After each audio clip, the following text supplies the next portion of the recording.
앞에 나아갑니다. 주의 흘린 보혈로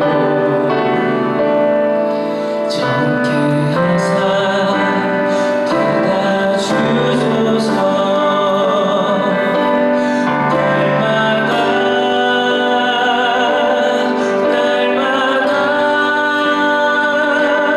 주를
기도하겠습니다.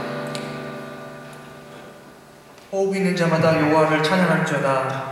하나님, 사랑하는 하나님 감사합니다. 우리에게 2014년을 주셨고 그리고 2015년에 1월을 주셨던 하나님, 우리가 오늘은 2015년의 두 번째 달 2월입니다. 우리가 성부영신 예배 때 그 새벽 가운데 우리가 하나님 앞에 약속했고 그리고 하나님 앞에 드리고자 했던 그런 다짐들을 다시 한번 돌아보게 하시고 하나님 앞에서 더욱 자라가게 하여 주시기를 원합니다. 또 앞서 가셔서 싸우시는 하나님을 우리가 보게 하시고 또 믿음으로 우리가 앞서 나갈 때 뒤따라오시며 싸워주시는 하나님을 우리가 보게 하여 주시기를 원합니다. 하나님, 캡틴들과 임원, 직분자들을 위해 기도합니다. 우리가 물을 주는데 게을리지 않고 자라게 하시는 하나님을 바라보며 충성된 종의 역할들을 감당케 하여 주시기를 원합니다. 또 오늘 말씀 선포하실 담임 목사님께 성령의 은혜를 덧입혀 주시고 말씀을 듣는 우리들의 가슴판에 새겨주시기를 소망합니다. 돌판에 당신께서 새겨주셨던 그런 말씀들처럼 우리의 메마른 가슴판에 말씀을 부어주시기를 소망합니다. 우리가 입을 크게 열 때 우리의 입을 가득 채워주시기를 소망합니다. 하나님께서 이 시간 가운데 함께하여 주심을 감사드리며 사랑하신 예수님의 이름으로 기도합니다. 아멘. 법이 있는 자마다 하나님을 찬양합니다.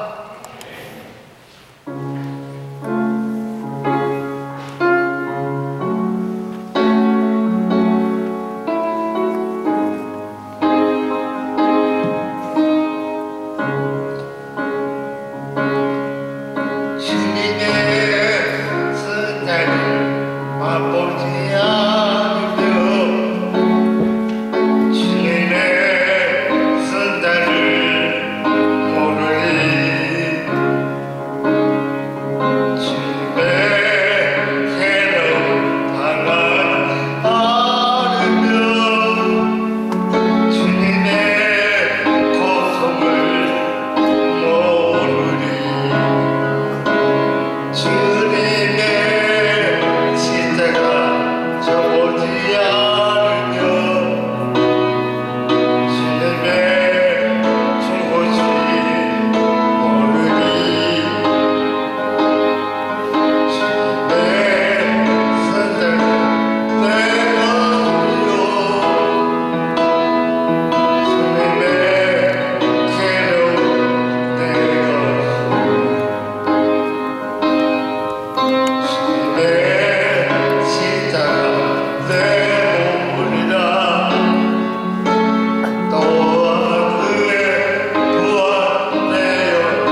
참으로 너를 도와주리라. 참으로 나의 의로운 오른손으로 너를 붙들리라.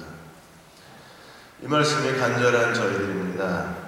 하나님, 이 말씀이 사실임을 저희들에게 증거하여 주시고, 하나님, 이 말씀대로 우리를 도우시는 분임을 삶에서 확증할 수 있는 여디디아 형제 자매가 되게 하여 주옵소서.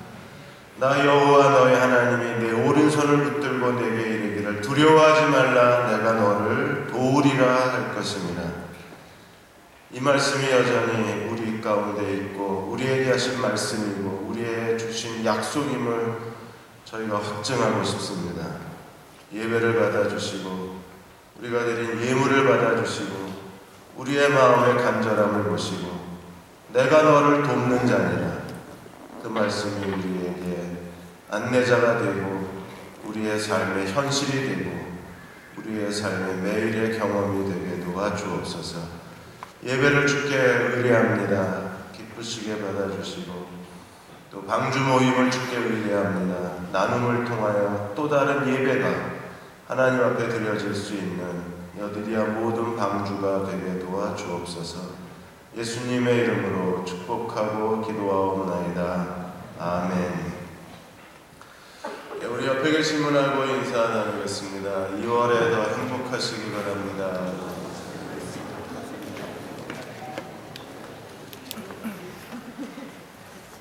다시 하겠습니다. 너는 2월에 꼭 행복할 거야 라고 약속하겠습니다.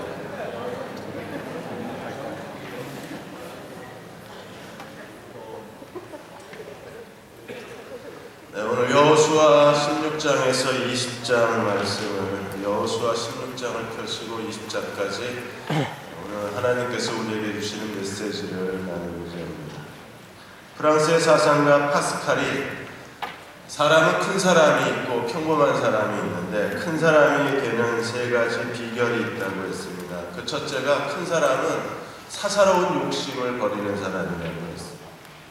자기 것에 대한 소유에 집착하지 않는, 그래서 사사로운 욕심을 버리는 사람이고, 두 번째가 사람들에게 너그러운 사람이고, 세 번째가 동정심이 있는 사람이라고 했습니다.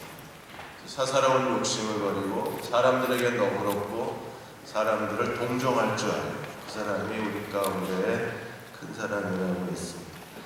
오늘 16장에서 20장까지 이제 이스라엘 유다 지파를 제외하고 요셉 지파, 일곱 지파 모든 가나안 땅 그 분배가 끝나요. 그리고 나서 20장에 도피성 사건이 이어지면서 이제 여호수아서의 가장 중요한 전쟁과 정복이 끝나게 됩니다. 오늘 정복 이후에 그 분배 사건에 있어서 우리가 16장에서부터 19장까지 중요한 내용을 두 가지로 정리하고 20장을 또 하나의 주제로 정리해서 세 가지 줄거리를 함께 나눠보고자 합니다. 첫째로 요셉 지파가 가지고 있는 두 개의 얼굴을 우리가 16장, 17장에서 발견하게 됩니다. 16장에 요셉 지파의 영토에 대해서 하나님이 분배를 하셨는데 하나님께서 이스라엘 12지파 가운데 루벤과 므낫세 반지파 요단 동편의 두 지파만이 가장 기름진 땅을 소유를 했고, 그리고 이제 요단 서편에 들어와서 가장 넓고 가장 크고 가장 좋은 땅을 유다 지파, 요셉 지파가 다 차지를 해요. 하나님은 평등하신 하나님인 줄 알았는데 하나님이 굉장히 불공평하십니다. 제일 큰 지파에게 제일 넓은 땅을 우선적으로 주세요. 우리가 18장에서 나머지 7지파는 지도를 그리고 7등분을 나눠서 제비 뽑아서 갖게 됐는데 하나님이 유다 지파, 요셉 지파는 특별한 대우를 하십니다. 그리고 그들에게 가장 좋은 땅을 하나님이 먼저 주시고 가장 기름진 땅을 그들에게 먼저 주신 거예요. 하나님 왜 이러셨습니까? 평등하신 하나님인 줄 알았습니다. 그리스도 안에서 남자나 여자나 종이나 자유자나 다 하나라고 선언하신 하나님이 실제로 하나님께서 행하시는 모든 하나님의 통치 방식을 보면 굉장히 불공평합니다. 평등하다고 볼 수가 없는 거예요. 왜? 유다와 요셉 지파는 특별한 대우를 받고 나머지 지파는 그렇게 평범한 대우를 받아야 하는가에 대한 질문을 우리가 하게 되는 거예요. 여기에 중요한 하나님 나라 원리가 있습니다. 하나님의 나라는 보상의 나라, 보답의 나라. 히브리서 11장 6절에 믿음이 없이는 하나님을 기쁘시게 할 수 없다. 하나님을 기쁘시게 하기 위해서 믿음이 필요한데 믿음이 뭐냐? 하나님이 거기 계신 것과 하나님이 자기를 찾는 자들에게 상 주시는 하나님이라. 인간의 모든 행위를 보답하시는 하나님이죠. 심는 대로 거두게 하시는 하나님. 심는 대로 거두는 게 하나님의 공평의 법칙입니다. 이건 민주주의를 얘기하는 게 아닙니다. 자본주의의 개념을 얘기하는 게 아니에요. 열심히 일한 사람이 더 많이 가져간다는 자본주의 개념이 아니라 실제로 자본주의 개념이 성경에서 나온 건 사실입니다. 근데 하나님의 평등 안에서 하나님께서는 하나님 앞에 각 사람이 심는 대로 거두게 하시는 게 하나님의 공평함이라는 거예요. 하나님 앞에 큰 업적을 남기고 뭔가 다른 사람들보다 더 많은 헌신을 한 사람들이 하나님께 더 나은 대우를 받는 게 하나님의 공평이라는 거예요.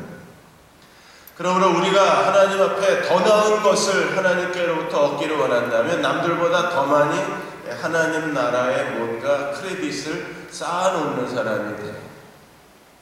구약의 히스기야 왕이 그의 교만 때문에 하나님께서 히스기야에게 너는 죽을 것이라고 하나님이 이사야 선지자를 통해서 명령을 하셨습니다.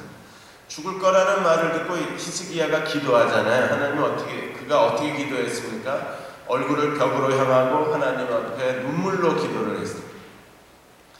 그래서 어떤 사람들은 히스기야 기도 따라 한다고 벽을 마주보고 기도하는 사람이 있는데 벽을 마주보고 한 기도가 히스기야 기도가 아닙니다.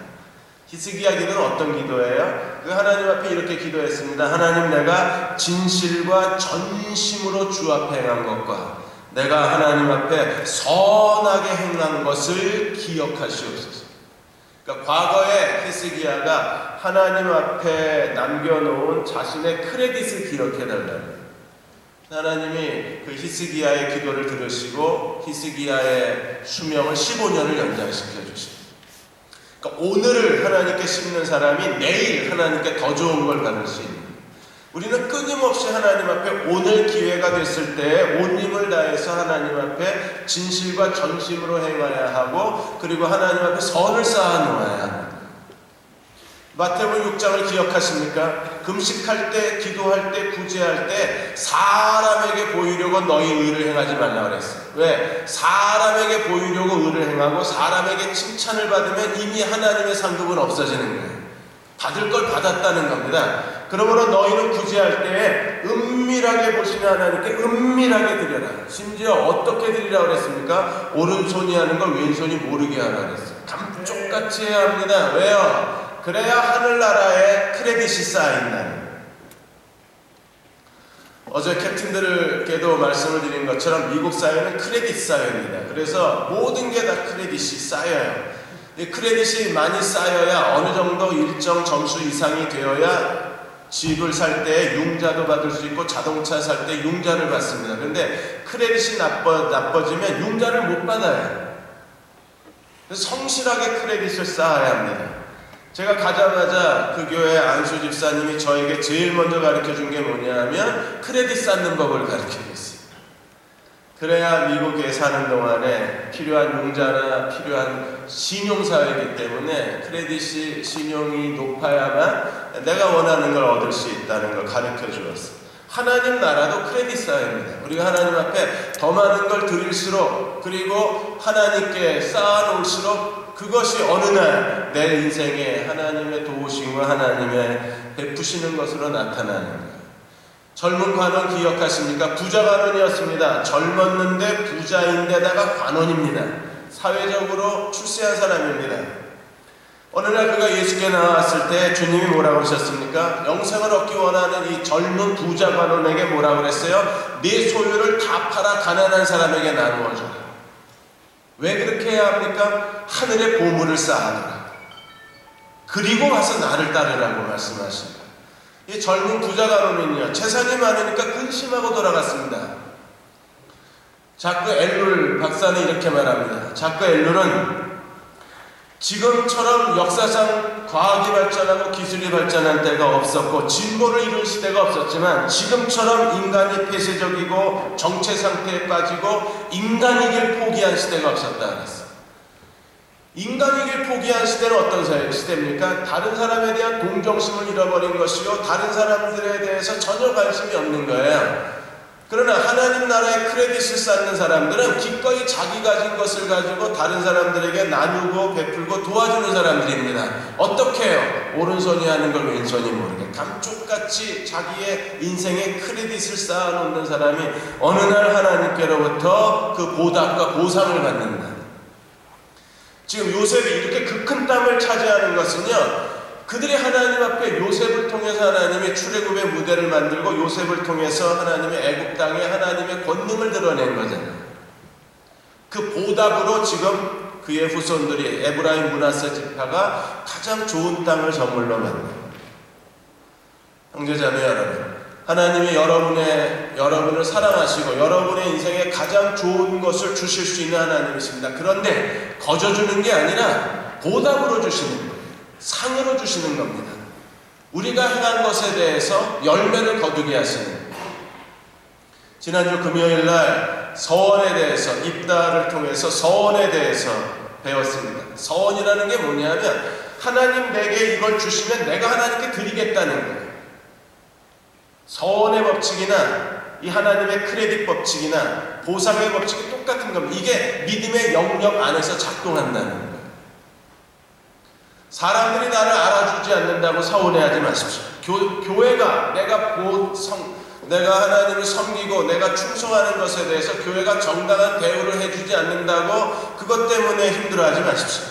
우리가 하나님 나라에 쌓아둔다는 마음으로 살아가면 결국에 어느 날은 하나님이 그걸 우리가 다 되돌려 주시는 거예요. 왜? 그게 하나님의 약속이고 그게 하나님께 대한 믿음이고 하나님은 그 믿음을 기뻐하신다고 말씀하십니다. 오늘 내가 하나님 앞에서 겸손한 마음으로 삶의 크레딧을 쌓아놓으면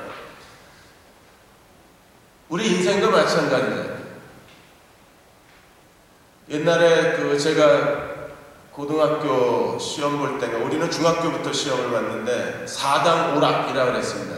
4시간 자면 학교 들어가고 합격하고 1시간 더 자면 실패한다 그랬었어요. 그래서 공부하는 책상에 4당 오락 이렇게 써놓고 공부하는 친구들이 많았습니다. 물론 다 떨어졌습니다. 왜? 5시간 이상을 잤기 때문에. 오락해놓고서 막 8시간, 9시간씩 퍼자니까 이게 될 리가 없죠. 그게 무슨 말이에요? 자기의 행위에 대한 보답인 거예요. 세상살이도 이런 보답의 구조고 우리가 하나님을 섬기는 것도 이런 보답의 구조이기 때문에 나는 지금 하나님 앞에 무엇을 쌓고 있는가, 매일매일 크레딧을 쌓기 위해서 모든 노력을 다 기울일 필요가 있어요. 교회 봉사가 기회가 있는 대로 봉사를 하고 우리가 기회가 닿는 대로 하나님 앞에 드릴 것을 드릴 수만 있다면 그러면 하나님께서 우리의 크레딧이 쌓아지고 어느 날 우리의 인생의 결정적인 때에 하나님께서 요셉 지파가 가장 넓은 땅, 기름진 땅을 얻은 것처럼 하나님 우리 인생에 가장 기름진 땅을 기업으로 주실 수 있을까? 요셉 지파에게 배우는 또 다른 얼굴이 있는데 17장에 가시면 요셉 지파가 불평을 늘어놓습니다. 17장 14절에 요셉 자손이 여호수아에게 말하이르되 여호와께서 지금까지 내게 복을 주심으로 내가 큰 민족이 되었거늘 당신이 나의 기업을 위하여 한 제비 한 분깃으로만 내게 주시면 어찌. 완전히 자만심에 가득 찼습니다. 한국인의 고유의 특성 2가지가 있대요. 하나는 화병입니다. 이거는 유엔사나 인간 정신연구소에서 이걸 등록을 했어요. 한국인에만 있는 정신병적 증세가 화병이래요. 한국 사람들은 화를 자꾸 안으로 쌓아두기 때문에 화병이라는 게 생기고 실제로 그 고유명사 화병이 그대로 재벌이 경제 용어로 들어가고 화병이 정신과 용어로 들어갔어요. 우린 대단한 민족입니다. 한글을 남겨놓은 민족입니다.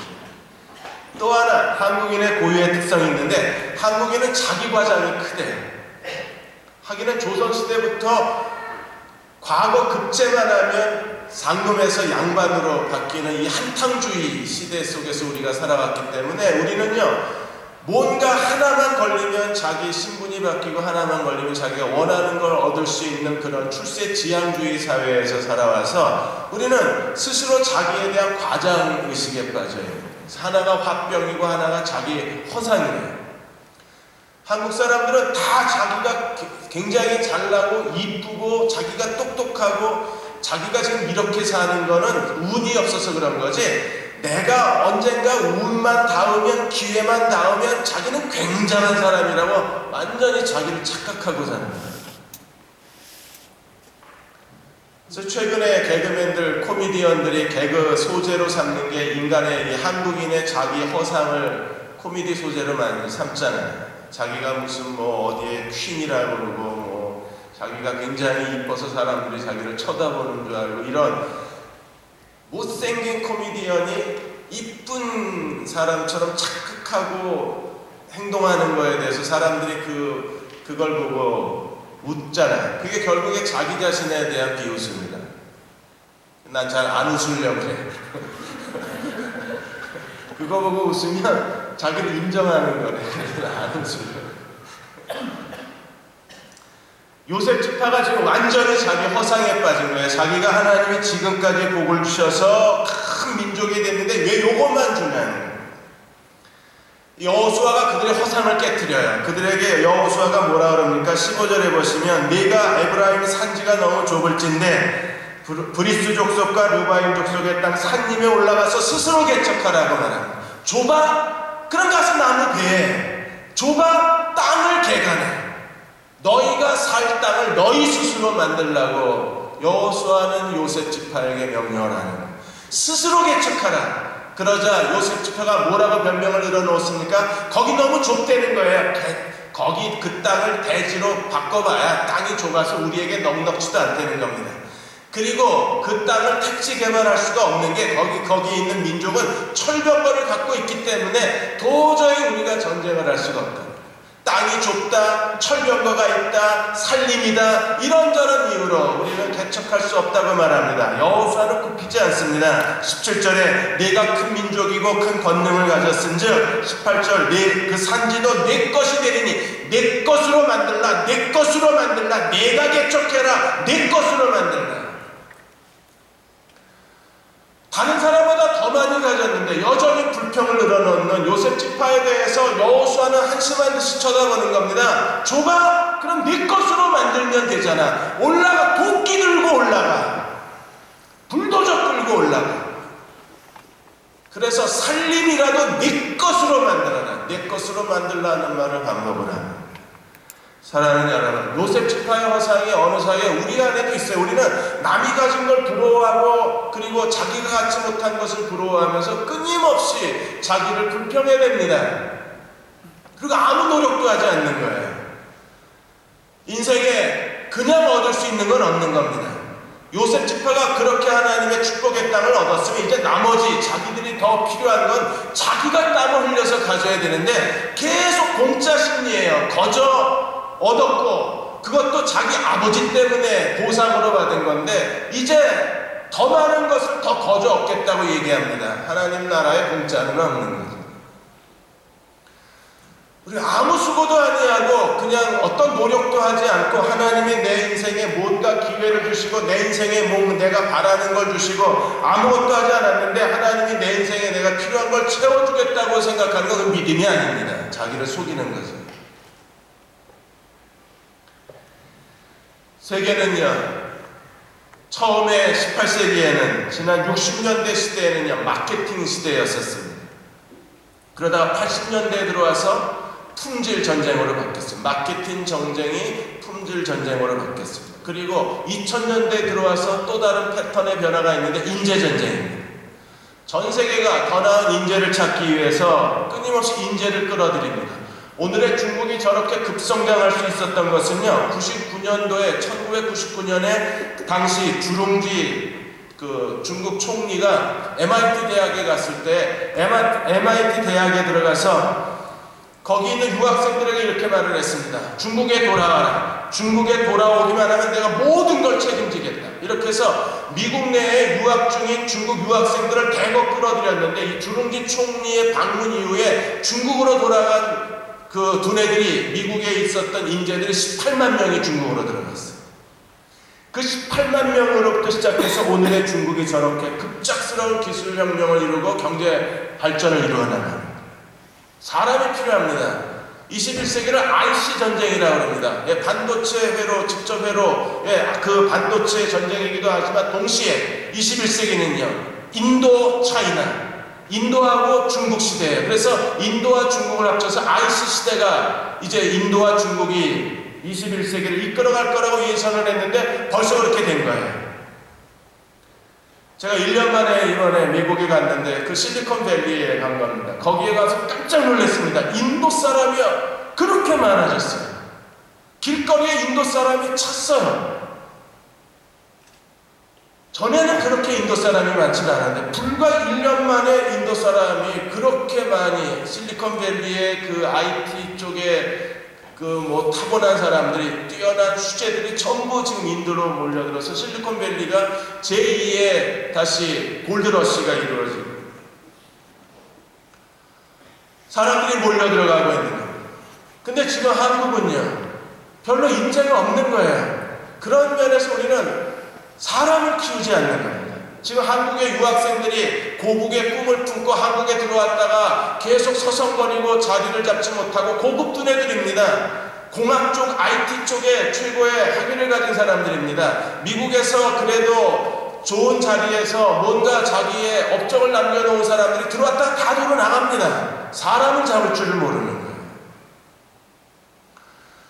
우리도 자기 자신에 대해서 뭔가 자기에게 도전을 하고 자기 스스로에게 투자하지 않으면 하나님께로부터 얻을 수 없는 거예요. 언제까지 자기에 대해서 불평만 하고, 언제까지 자기를 쳐다보고 한숨만 쉬고, 언제까지 자기 자신을 이렇게 구석방에 처박아 둘 겁니까? 뭔가 노력하고 도전하지 않으면 하나님도 주실 수 없는 거예요. 스스로 개척하라, 네가 개척하라, 이게 여호수아가 요셉 지파에게 한 메시지라면 오늘 우리가 우리 자신에 대해서도 네가 개척하라고 소리를 질러야 돼요. 그냥 얻어지는 게 아니기 때문에 그렇습니다. 빅뱅의 한 멤버가 세상에 너를 소리쳐라는 책을 썼었습니다. 그 세상에 너를 소리쳐라는 책에서 이 친구가 뭐라 그랬습니까?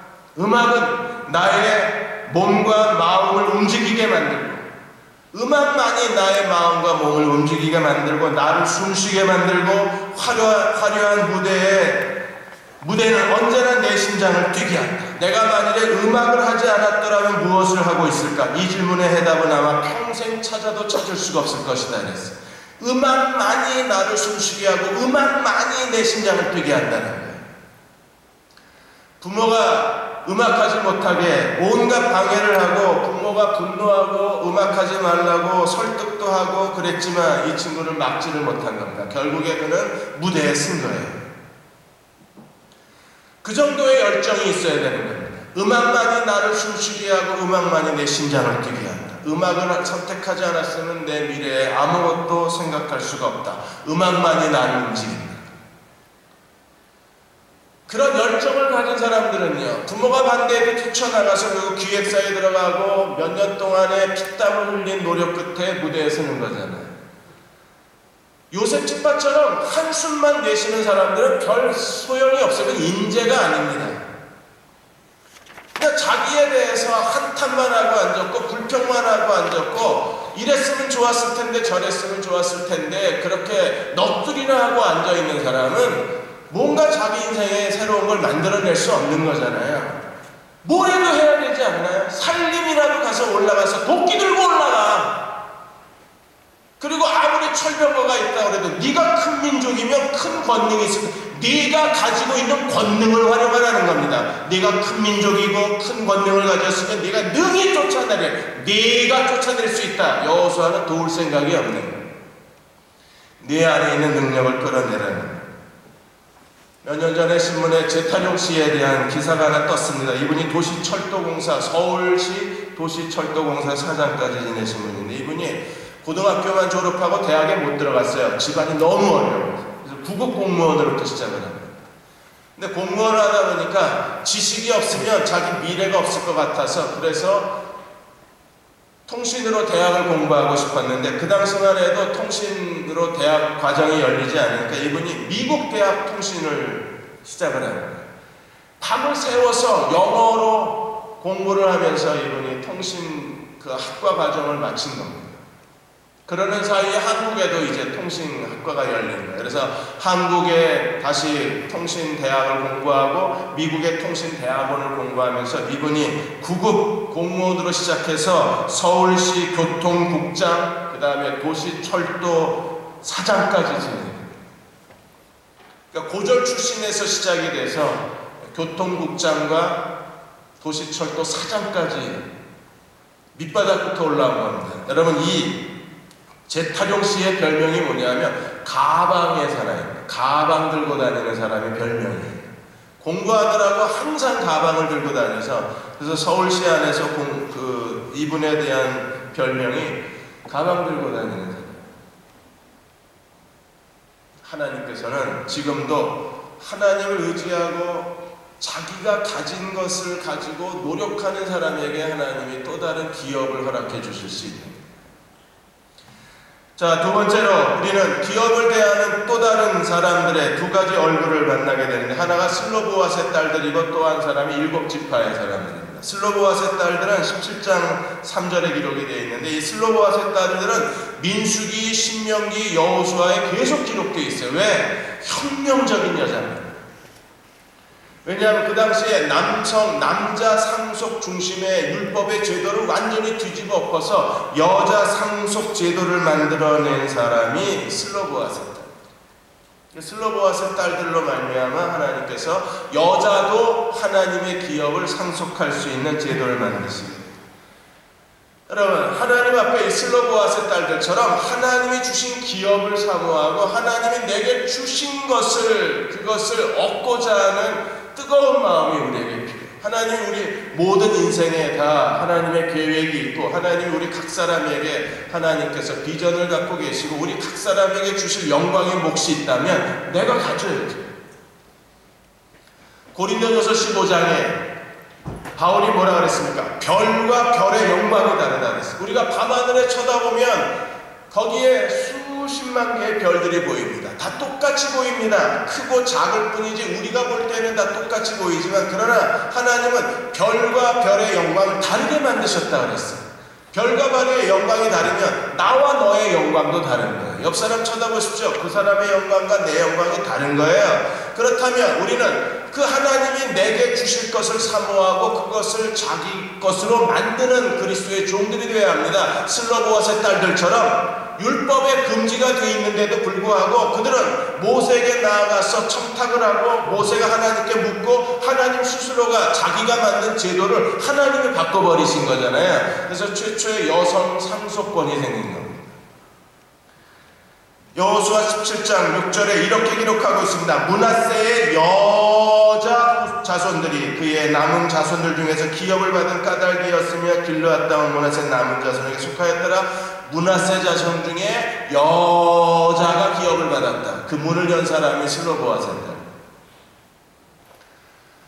하나님이 내게 주시겠다고 준비해 놓으신 것을 우리가 추구해야 돼. 가지려고 해요. 거룩한 소유욕이 필요해요.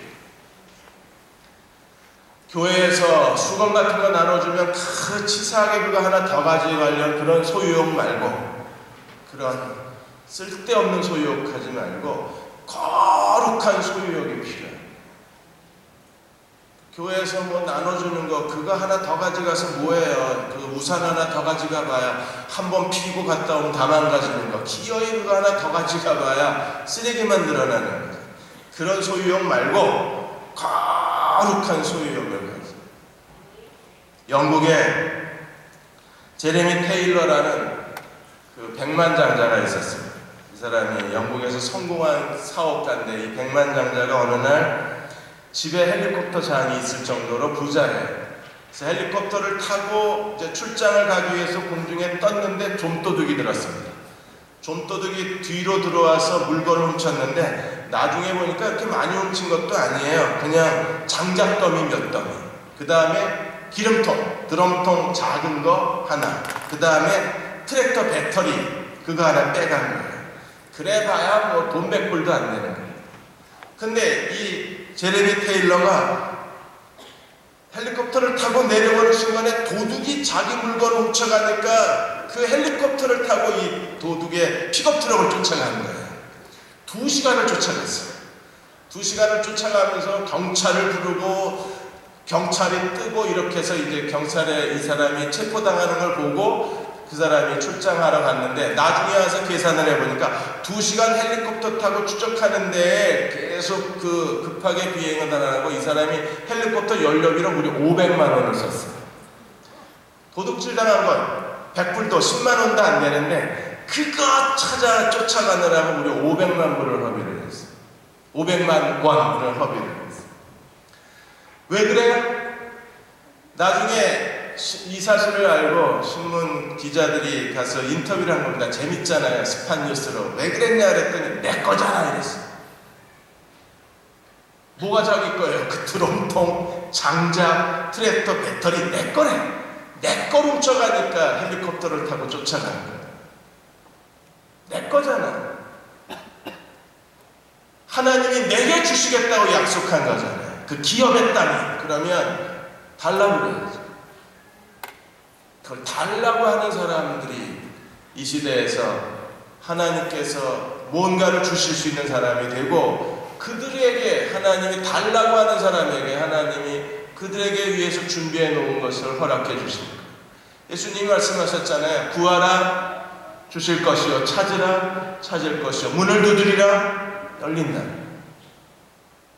하나님이 나를 위해서 무엇을 준비해 놓은가를 알고 그걸 원하는 사람들이 될 때 그들이 새로운 것들을 하나님이 주실 것들을 얻어낼 수 있어요. 두 번째로 18장에 가시면 7지파가 나왔는데 7지파는요 이 유다와 요셉 지파가 다 좋은 땅 다 차지하고 이 사람들은 스스로 낙심해버린 사람들입니다.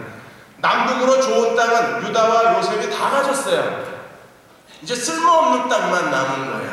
그러니까 당연히 7지파 사람들은 낙심할 수밖에 없습니다. 그래서 18장 2절에 보시면 그러나 이스라엘 자손 중에 그 기업의 분배를 받지 못한 자가 아직도 7지파라. 근데 그들은 왜 지금까지 가만히 있었습니까? 3절에 여호수아가 그들에게 이렇게 말합니다. 이스라엘 자손에게 이르되 너희가 너희 조상의 하나님 여호와께서 너에게 주신 땅을 점령하러 가기를 어느 때까지 지체하겠느냐. 가고 싶은데 갈 수가 없는 거예요. 왜요?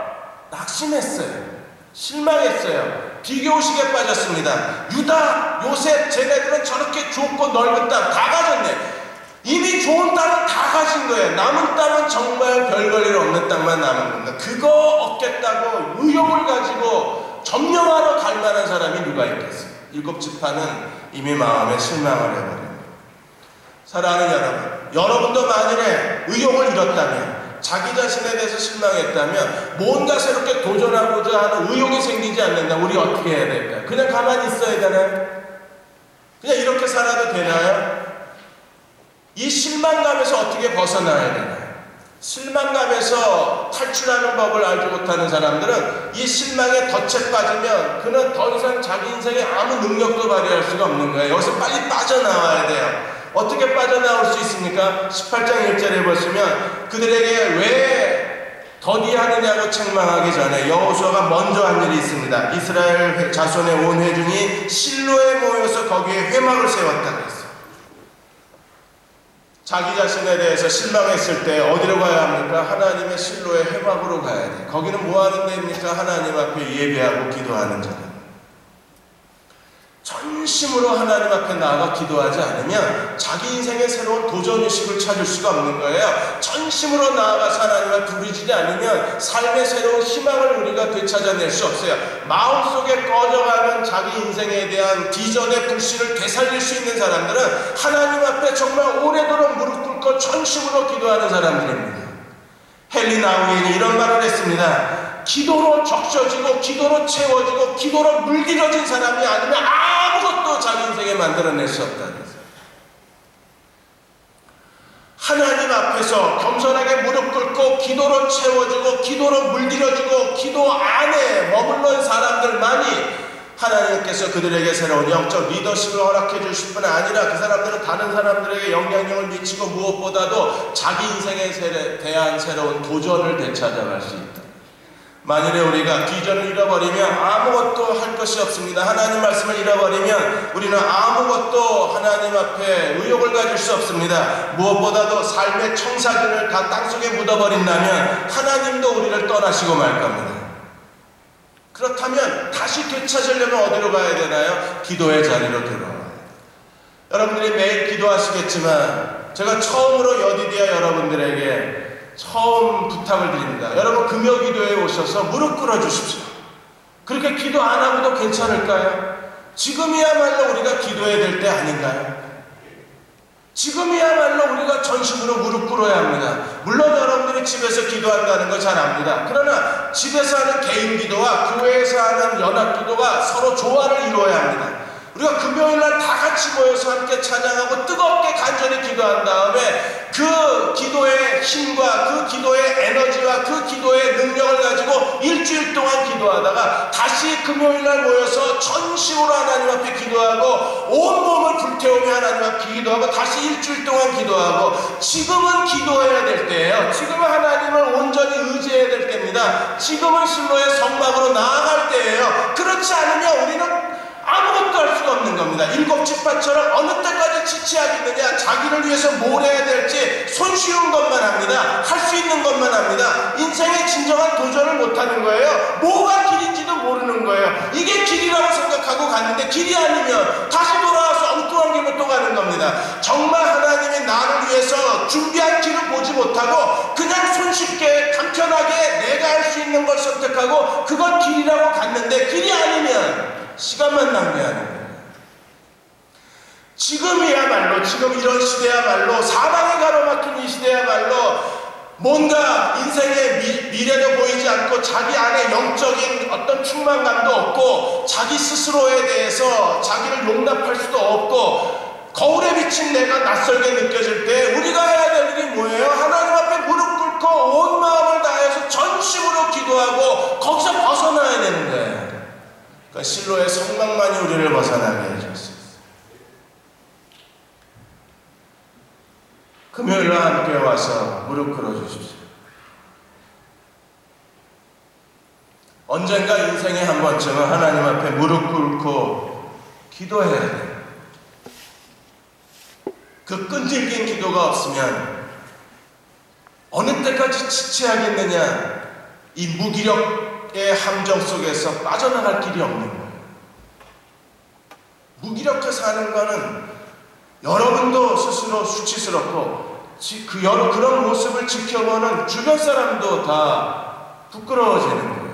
어느 때까지 지체하겠느냐, 이 함정에서 벗어나야 하고 어느 때까지 지체하겠느냐, 이 안개 낀 길이 보이지 않는 이런 어둠 속에서 뛰쳐나가려면 실로의 성막으로 나아가 무릎 꿇는 수밖에 없어요. 오늘 여러분들이 주일날 예배 드릴 때에도 그냥 와서 무기력하게 예배 드리는 게 아니라 찬양을 불러도 전심을 다해서 온 마음을 다하여 그 찬양의 가사 하나하나를 자기 가슴 속에 품고 그 가사 하나하나를 묵상하면서 전심으로 찬양한다면 여기가 실로의 성막이에요.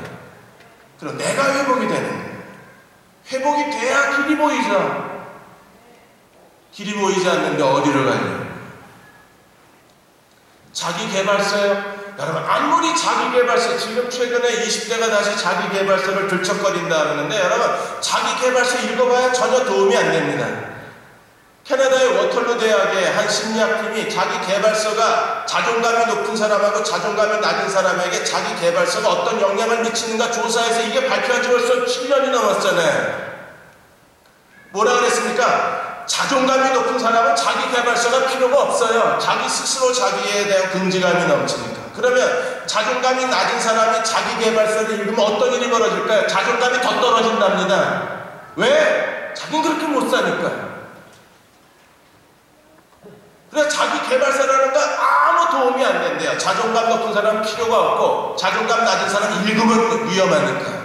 읽지 말라는 겁니다. 그거 여러분이 들여다보고 이렇게 하면 되는구나 고개 끄덕끄덕거려 봐야 그 다음날 그거 덮으면 아무것도 기억이 안 나는 거예요. 나는 여전히 언제까지 지체하겠느냐 이 상태예요. 여기서 벗어날 수 있는 길은요, 하나님과 더불어 씨름하는 길밖에 없는 겁니다. 전심으로 하나님 앞에 자기 자신을 끌어안고 환도뼈가 부러질 때까지 머리에 흐르는 땀방울이 핏방울이 변하기까지 어느 날 인생에 한 번쯤은 하나님 앞에 길고 깊은 씨름의 기도를 할 필요가 있어요. 그리고 나서 벗어나는 거예요. 그래야 21명의 지도자가 가서 지도를 그려오고 지도를 7조각으로 나누었을 때 하나님께서 실로 앞에서 세 번이나 반복하셨어요. 여호와의 성막 실로 앞에서 7조각을 제비 뽑아서 7지파에게 나누어주고 가나안 그 기업의 땅 분배가 끝나게 되는 겁니다. 끝내야죠. 이제는 끝낼 때가 되지 않았습니까? 이제 방황도 끝내고 무기력한 삶도 끝내고 우리의 인생의 공허감도 끝내고 뭔가 새롭게 도전해야 될 때가 됐습니다. 어떤 사람이 그럴 수 있나요? 하나님 앞에 기도의 영성을 가진 사람들이 새로운 도전을 할 수 있는. 이번 주 금요일날 우리 다 모여서 한번 기도합시다. 한번 미친 듯이 한번 기도해 봅시다. 하나님이 내 인생에 도대체 뭘 하실 건지, 내 인생에 무슨 계획을 갖고 계신 건지, 내 인생에 어떤 지도를 그리고 계시는 건지, 우리가 기도하면서 잃어버린 나의 지도를 되찾을 수만 있다면 그때부터 그 지도와 함께 하나님이 내 인생을 분배해 주시기 시작하실 거예요. 마지막으로 20장에 가면 도피성의 두 얼굴이 나옵니다. 여러분, 도피성은요, 복수하지 말라는 거예요. 복수하지 말라는 게 뭡니까? 왜 그래요? 복수는 나의 것입니다. 영화 제목이 하나님의 말씀을 도둑질하는 거예요. 복수는 나의 것이에요. 복수는 누가 하시는 겁니까? 로마서 12장에 보시면 하나님이 하십니다. 이 도피성을 두라고 하는 말씀이 출애굽기 21장, 민수기 35장, 신명기 19장, 그리고 여호수아 거듭해서 도피성에 대한 규례에 대해서 설명을 하고 있습니다. 왜 그래요? 하나님께서 복수를 하나님의 손에 맡기고 너희는 모든 사람과 더불어 화목하라고 합니다. 복수심이 그렇게 나쁜 건 아닙니다. 그런데 복수심을 잘못 따르면 정말 위험해지는 거예요. 빌리그레암 목사님이 그가 30대의 나이에 세계 전도협회를 세우고 빌리그레암 전도협회를 세우고 그분이 30대의 타임지 모델이 됐어요. 성공한 전도자입니다. 30대의 복음 전도자로 타임지 표지 모델이 됐으니까 그가 얼마나 열정적으로 사역했는지 우리가 짐작할 수 있을 거예요. 그런데 사역하면 할수록 빌리그레암 목사님이 점점점 영적 탈진이 되고 사역하면 할수록 점점점 자기 안에 기쁨이 없어지는 거예요. 그래서 어느 날 사역을 중단하고 하나님 앞에 1대1로 하나님 앞에 앉았어요. 그리고 하나님 앞에 기도했습니다. 하나님, 내가 왜 이렇게 일할수록 마음에 기쁨이 없어지는지 이유를 모르겠습니다. 그리고 한참 묵상하는 가운데 대학 다닐 때 여자친구가 떠올랐습니다. 그 여자친구한테 빌리그레암 목사님이 프로포즈를 했는데 이 여자가 이런지야 거절을 했습니다. 너는 다 좋은데 능력이 없어서 싫어. 나는 남자는 능력이라고 생각해. 이러고 능력 있는 남자로 이 데이트를 한 거예요, 이 여자가. 그래서 그 버림받은 마음을 오히려 빌리그레암 목사님은 사역으로 승화시켜서 자기가 하나님의 일을 열심히 했다고 생각하는데 자기가 열심히 한 게 하나님의 부르심과 성령의 충동이 아니라 이 여자에 대한 복수심 때문에 열심히 했다는 걸 깨달아요. 능력이 없다고? 내가 얼마나 능력 있는 남자인지 너한테 보여주고 말 거야. 이를 악물고 뛴 게 타임지 표지 모델까지 된 거예요. 그런데 그렇게까지 열심히 했지만 그게 하나님의 이끄심이 아니라 여자에 대한 복수심 때문에 내가 반드시 내 앞에 보여주겠다. 내가 얼마나 유능한 남자인가를 보여주겠다. 보여줬어요. 그 여자가 후회한다고 그랬습니다. 빌리그레암을 버린 걸. 그런데 그게 하나님의 열심은 아니었다. 그러나 이미 빌리그레암 이름은 많은 사람들이 알게 되었고 빌리그레암에 의해서 구원받은 사람이 많은 거예요. 그게 인간적인 복수심이었다 할지라도 그걸 오히려 자기 발전으로 바꾸어낸 빌리그레암은 오히려 긍정적인 사람이에요. 그 복수심에 매여서 그 여자 집 앞에 기다리고 있다가 항상 테러를 한 게 아니니까 그 복수심을 가지고 오히려 긍정적으로 자기 발전을 이루어낸 거예요. 사람을 부지중에 죽였을 때 피의 보복을 피해서 도피성으로 피하는, 그래서 더 6개의 도피성이 있고 대제사장이 살아있는 동안에 누구든지 도피성에서 남은 생애를 보낼 수 있고 대제사장이 죽으면 집으로 돌아갈 수 있게 만든 것이 하나님의 도피성 제도입니다. 사랑하는 여러분, 자기 자신에 대해서 좀 너그러워질 필요가 있습니다. 자신에 대해서 너그럽지 않으면, 자기가 스스로 도피성으로 피하지 않으면 우리는 계속 자기 자신에게 시달리게 되고, 그러면 결국 내가 날 죽여요. 스스로 자기가 자기를 죽이는 사람들은 우리 주변에 너무나 많이 있습니다. 우리가 어떻게 해서 자기 인생을 책임지는 사람이 되려면 뭘 해야 되는가를 우리가 잘 알고 스스로 자기를 도피성에 둘 수 있는 그리스도의 종들이 돼야 합니다. 도피성에 둔다는 건 무슨 뜻일까요? 오늘의 나를 행복하게 생각해요. 거기에 도피성이 있어.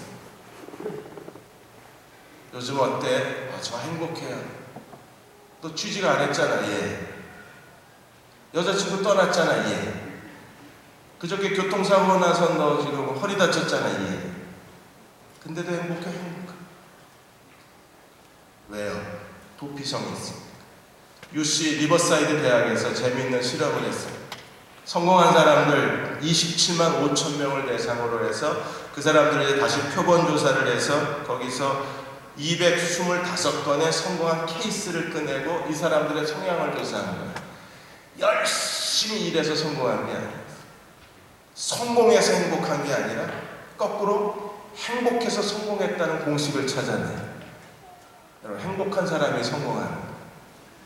성공해서 행복해지는 사람은 얼마 못 간대요. 왜? 이게 사업이라는 게 돈이라는 게 들어갔다 나갔다 그러고 사람의 인기라는 게 들어갔다 나갔다 그러니까 이게 얼마 가지 못하는데, 행복해서 성공한 사람들은 어떤 상황에서도 행복한 감정을 입기 때문에 그들은 어떤 일을 하고 어떤 직업을 가지고 어떤 비즈니스를 해도 그들은 다른 사람들로부터 호감과 그리고 다른 사람들로부터 존경을 잃지 않는다. 행복해 하십시오. 왜? 우리에게 누가 있어요? 하나님이 계십니다. 그분이 나를 도우시고 나의 앞서 행하시고, 아까 우리 캡장이 기도하신 것처럼 나의 앞서 행하신 하나님, 내 길에서 구름기둥 불기둥으로 나를 인도하신 하나님, 나의 장막 칠 곳을 찾으신 하나님. 집을 구하지 못해서 우리 정말 힘들게 사는데 하나님은 우리에게 약속해 주시기를 장막 칠 곳을 찾으시겠다 그랬죠. 그러니까 그 하나님을 믿는 믿음으로 나아간다 그러면 오늘 행복한 사람이 될 수 있어요. 그러니까 도피성이 있는 사람들은 자기를 스스로 행복하게 생각을 합니다. 뭐가 있어서가 아니라 하나님이 계시기 때문에. 그리고 하나님께서는 그들의 그 행복감을 통해서 자기 일에 하나님이 성공의 길을 열어주시고, 하나님은 그들이 원하는 것들을 성취하게 해주시고 다른 사람들에게 호감을 갖는 사람으로 바꾸어 주십니다. 요셉의 2가지 얼굴을 보았습니다. 그리고 우리가 기업을 차지하는 7지파와 그리고 그 슬로보아스의 딸들 한 여자와 7지파의 2 얼굴을 보았습니다. 그리고 도피성의 2 얼굴을 우리가 보았습니다. 우리 스스로 하나님 안에서 스스로 행복한 마음을 가지고 주님을 따라가는 여디디아 형제자매 여러분이 되시기를 주의 이름으로 축원합니다. 우리 옆사람하고 같이 인사하고 찬양하겠습니다. 이번 주 금요일날 기도의 자리에서 봅시다 하고 인사하겠습니다. 아니, 그렇게 인사하지 말고 너 와서 기도해야 돼 이렇게 인사하겠습니다. 주 달려 죽은 십자가 우리 찬양하고 있습니다.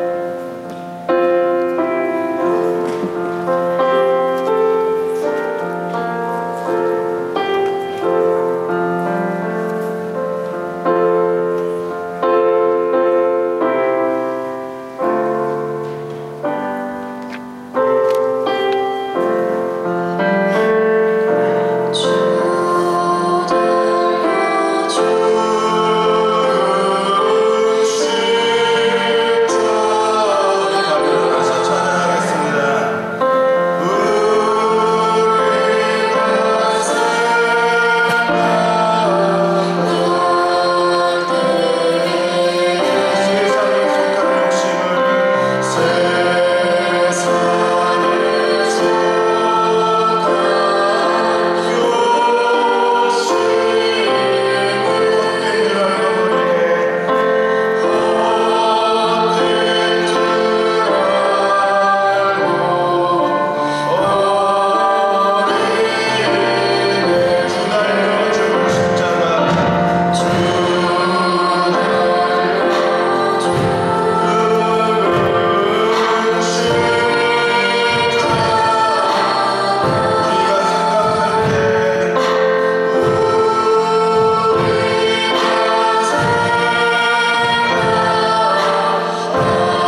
크레딧을 쌓는 우리의 하루하루의 삶이 되게 도와주셔서 열정을 다하여 적은 것에 충성함으로 큰 것을 맡을 수 있는 믿음의 종들이 되게 하여 주옵소서. 우리가 낙심해져 있습니다. 어느 때까지 지체하겠느냐. 우리는 자꾸 이것저것 염려가 됩니다. 도끼가 없다. 그리고 살림이 너무 좁다. 철벽가 있다. 이런저런 어려움 때문에 한 걸음도 내딛지를 못하고 있습니다. 하나님, 우리로 하여금 진로의 성막으로 우리를 데려가 주옵소서. 성막 앞에 무릎 꿇게 하여 주옵소서. 기도의 영성을 더하여 주옵소서. 기도로 이 어려움을 뚫고 나가게 하여 주시고, 기도로 자기를 극복할 수 있는 믿음의 사람들 되게 하여 주옵소서. 하나님, 우리에게 거룩한 물이 임하기를 원합니다. 자기 인생에 대한 새로운 도전으로 충만하게 하여 주옵소서. 하나님을 위한 자원하는 마음을 갖게 하여 주옵소서. 우리 한 빌리브가 함께 통성으로 기도하겠습니다. 아버지 하나님, 오늘 이 시간 하나님께서 우리 가운데 임하여 주시기 바랍니다. 이곳에 임하여 주옵소서. 하나님, 주의 거룩한 영으로 우리를 채워주시기 바랍니다. 주여, 우리에게 말씀하여 주시고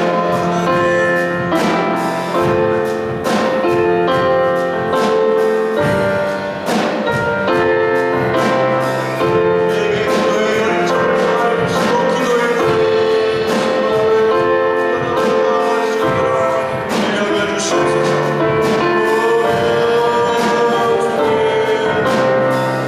우리를 붙잡아 주시기 원합니다.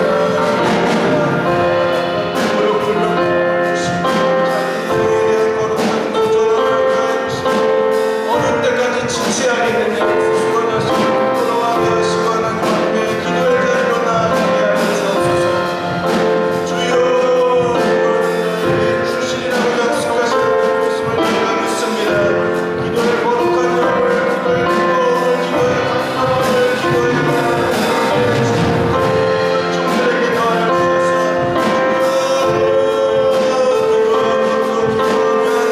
자신을 내어드릴 수 있고 내 종들로 주옵소서. 우리는 쓰임받고 싶습니다. 하나님, 우리를 사용하여 주옵소서. 주여, 쓰임받게 하여 주옵소서. 하나님, 역사하시고 기름 부어주시옵소서. 아버지, 하나님, 고생하여 주셔서 주여, 역사하여 주시고 우리를 만져주시고 주옵소서.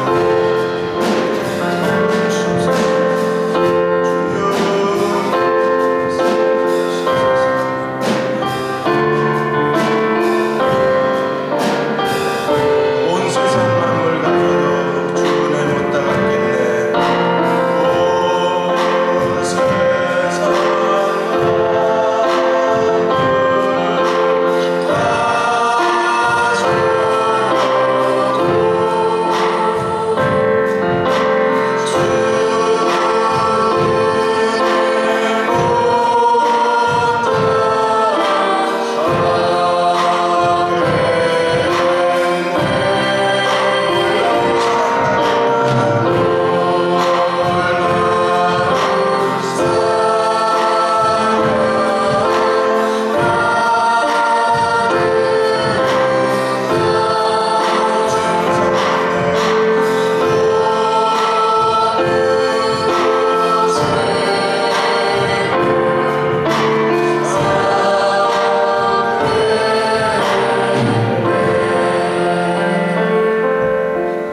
아버지 하나님, 한숨도 어느새 익숙해졌습니다.